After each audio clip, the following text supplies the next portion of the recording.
गुजरात के एक छोटे से गांव का लड़का इंडियन इंडस्ट्रीज की शान बन जाता है। बिग शॉट्स के इस पहले एपिसोड में हम Indian industrialist, businessman Dhirubhai Ambani के बारे में बात करेंगे और इनके लाइफ के कुछ किस्से, फैक्ट्स और ऑब्जर्वेशन हमारे अंदाज में आपके साथ शेयर करेंगे। So let's start with the story of Indian big shot Dhirubhai Ambani.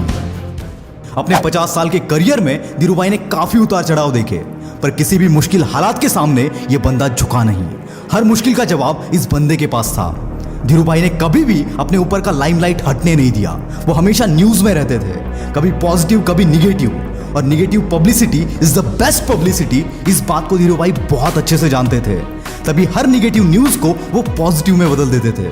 जो अखबार धीरूभाई के बारे में निगेटिव न्यूज छापते थे, उन्हीं अखबारों में धीरूभाई सबसे ज्यादा एडवर्टाइज देते थे। मैंने तो ये भी सुना है कि अखबार के जिस पेज में रिलायंस या धीरूभाई के बारे में निगेटिव न्यूज होती थी, उसका अगला पूरा पेज रिलायंस की एडवर्टाइज से भरा होता था।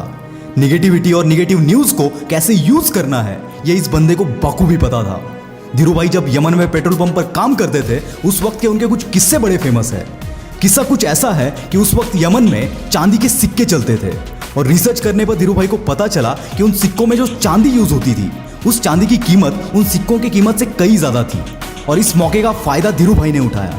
उन्होंने इन सिक्कों को पिघलाकर लंदन के मार्केट में जाके बेचा, क्योंकि उस वक्त लंदन में चांदी की कीमत सबसे ज्यादा थी। कोई भी मौका ये बंदा नहीं छोड़ता था। उनका दूसरा किस्सा कुछ ऐसा है कि धीरूभाई जब पेट्रोल पंप पर काम किया करते थे, वहां चाय 25 पैसे की मिलती थी, और पेट्रोल पंप से थोड़ी दूर पर एक होटल था जहां चाय 1 रुपए की मिलती थी।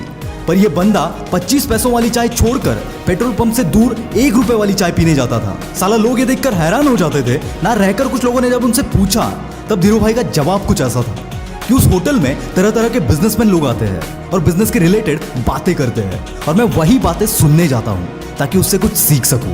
दोस्तों, फालतू चीजों पर खर्चे करने वाले लोग काफी होते हैं, पर जब कुछ सीखने की बारी आती है तो इनके अंदर का कंजूस आदमी जाग जाता है।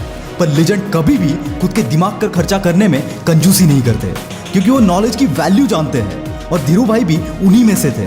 1957 में धीरूभाई यमन से इंडिया वापस आ गए, और कुछ ही महीनों में उन्होंने अपने कजिन भाई चंपकलाल दमानी के साथ रिलायंस कमर्शियल नाम से अपनी ट्रेडिंग कंपनी स्टार्ट कर दी।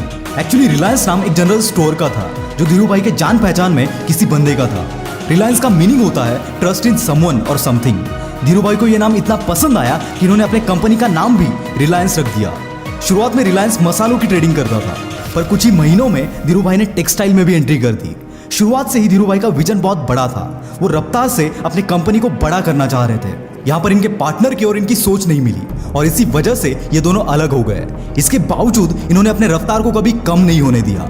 धीरूभाई 1 साल तक लॉस में रहे, जब नरोडा में उन्होंने अपनी पहली टेक्सटाइल मिल खोली, पर फिर भी बंदे ने हार नहीं मानी और अलग अलग टेक्निक्स लगाकर अपना सेल 90 लाख तक पहुंचा दिया। तब उनका प्रॉफिट 13 लाख रुपए था, जो कि उस वक्त बहुत बड़ा अमाउंट था। और जब टेक्सटाइल इंडस्ट्री में धीरूभाई का हाथ बैठ गया, तब 1975 में इस बंदे ने अपना खुद का क्लोथिंग ब्रांड विमल लॉन्च कर दिया। इस ब्रांड के प्रमोशन के लिए धीरूभाई ने कई नए टेक्निक्स यूज किए। उन्होंने कई शहरों में अपने ब्रांड के फैशन शोज करवाए, और इसी वजह से विमल ब्रांड कई रिटेल शॉप्स पर बिकने लगा, जिसकी वजह से रिलायंस का नाम घर घर में लिया जा रहा था।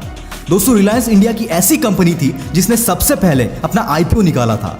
उस वक्त लोगों को स्टॉक मार्केट के बारे में इतना कुछ जानकारी नहीं था, पर धीरूभाई का इमेज मार्केट में इतना तगड़ा था कि बस धीरूभाई का नाम सुनकर रिलायंस के IPO में 58,000 इन्वेस्टर्स ने अपना पैसा इन्वेस्ट किया, और इसी की वजह से रिलायंस रैपिडली ग्रो कर पाया। जब आप तरक्की के रास्ते पर होते हो, कामयाबी हासिल कर रहे होते हो, तब आपके बारे में नेगेटिविटी भी स्प्रेड होगी। लोग आपके बारे में गलत बातें भी करेंगे, पर अगर आपका सपना बड़ा है, तब इन्हें जवाब अपने तरक्की से देना चाहिए, और इस बात को धीरूभाई बहुत अच्छे से जानते थे।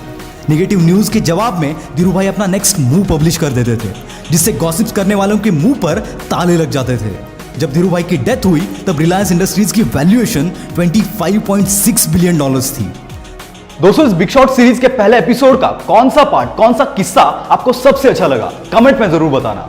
और अगर आपको यह वीडियो पसंद आया तो इसे अपने दोस्तों के साथ शेयर करना बिल्कुल मत भूलना। और दोस्तों, आगे आने वाले बिग शॉट सीरीज को मिस नहीं करना चाहते तो हमारे चैनल को सब्सक्राइब जरूर करना। This is Mangesh from the Will Power Star. See you soon. Bye bye.